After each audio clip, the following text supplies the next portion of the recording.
Hi, to hard reset your Xiaomi Mix Flip, we would need to go in the phone settings, then select the bound phone tab, and here go in the factory reset. So here make sure you know what will be erased: contacts, photos, videos, apps, and other user data.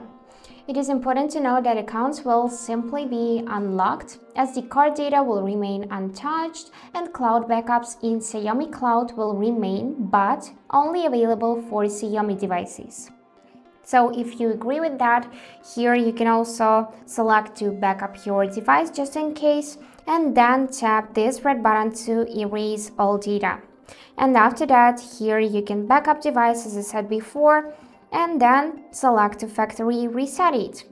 So here we got this pop-up warning that factory reset will erase all data on your device. And now after 3 seconds we can tap this next button. Here we got this pop-up warning as well, so make sure all of the important items are backed up to your computer.